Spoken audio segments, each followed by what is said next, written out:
예수께서 이 말씀을 마치시고 갈릴리를 떠나 요단강 건너 유대지경에 이르시니 큰 무리가 따르거늘 예수께서 거기서 그들의 병을 고치시더라.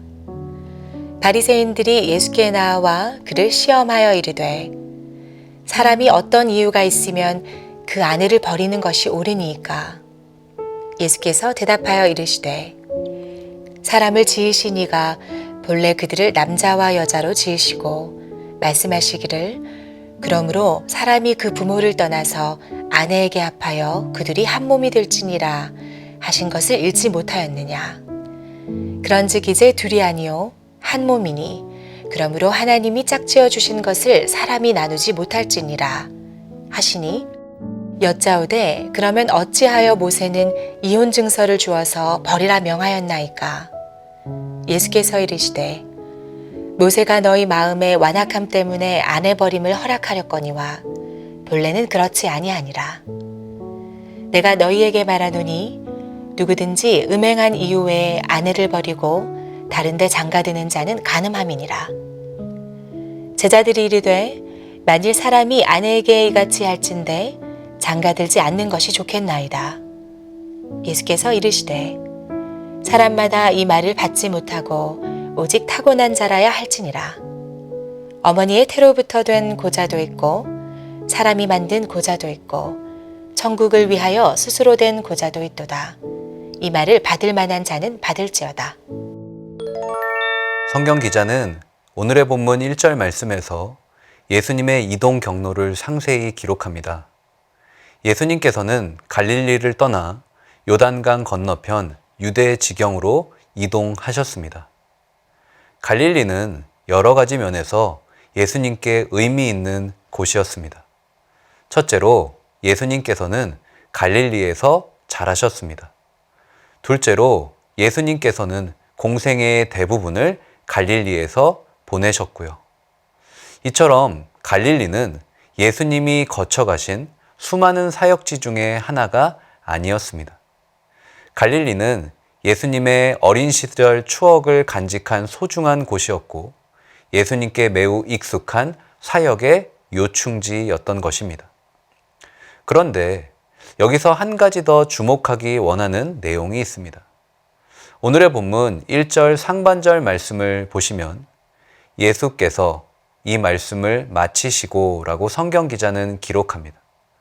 이 부분을 통해 우리는 예수님께서 갈릴리에서 사역을 마치시고 지체하지 않고 유대 지방으로 이동하셨음을 알게 됩니다. 그렇다면 예수님께서는 왜 여러 지역 중에 유대 지방으로 향하셨을까요? 그 이유는 바로 장차 십자가에 달려 죽으실 예루살렘이 유대 지방에 있었기 때문입니다. 예수님의 인생은 철저히 십자가에 초점을 맞추셨습니다. 예수님께서는 사역의 성과와 사사로운 감정에 매이지 않으셨습니다. 예수님의 발걸음은 오직 사명의 자리를 향하셨던 것입니다. 사명에 집중하는 인생은 선명합니다. 하나님의 나라와 영광을 위해 사는 인생은 복잡하지 않습니다. 이것저것 재지 않습니다. 하나님이 기뻐하시는 것을 나도 기뻐하고요. 하나님이 원하시는 것을 나도 원합니다. 하나님의 스케줄이 내 인생의 최우선순위가 되는 것입니다. 저는 이 자리에 계신 저와 여러분이 사명을 향해 나아가시길 주님의 이름으로 간절히 축복합니다. 그러할 때 우리 인생은 하나님을 드러내는 선명한 인생이 될 줄로 믿습니다. 이제 성경 기자는 예수님의 유대 지역의 사역을 집중 조명합니다. 그런데 사명을 위해 향한 유대 지역에서 예수님을 향한 바리새인들의 거센 공격이 시작됩니다. 오늘의 본문 3절 말씀에서 바리새인들은 가장 민감한 문제 중 하나인 이혼 문제로 예수님을 시험합니다. 예수님께서는 오늘의 본문 4절로 6절까지 말씀에서 그들의 질문에 대답하시죠. 그런데 예수님께서는 이혼에 대한 바리새인들의 질문에 이혼이 아닌 결혼에 대한 설명으로 답하십니다. 특별히 예수님께서는 창세기 2장 24절 말씀을 인용하십니다. 제가 읽어 드리겠습니다. 그러므로 사람이 그 부모를 떠나서 아내에게 합하여 그 둘이 한 몸이 될지니라 하신 것을 읽지 못하였느냐. 그런즉 이제 둘이 아니요 한 몸이니 그러므로 하나님이 짝지어 주신 것을 사람이 나누지 못할지니라. 아멘. 본 구절을 통해 예수님께서는 결혼과 이혼을 정확히 구분하십니다. 결혼은 하나님의 창조 원리에 입각한 제도입니다.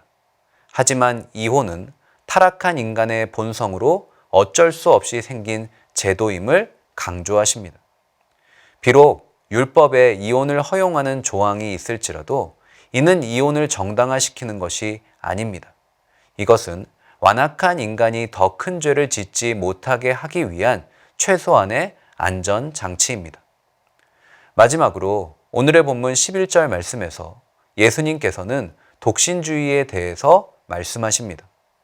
예수님께서는 하나님 나라를 위해 꼭 필요한 경우에만 허용됨을 강조하십니다. 이처럼 예수님께서는 바리새인의 난해한 질문을 지혜롭게 대답하셨습니다. 우리는 바리새인과 예수님과의 대화 속에서 올바른 성도의 모습을 발견합니다. 성도는 급변하는 사회에서 발생하는 여러 문제들을 하나님의 말씀으로 해석하고 하나님의 뜻을 분별해야 할 줄로 믿습니다.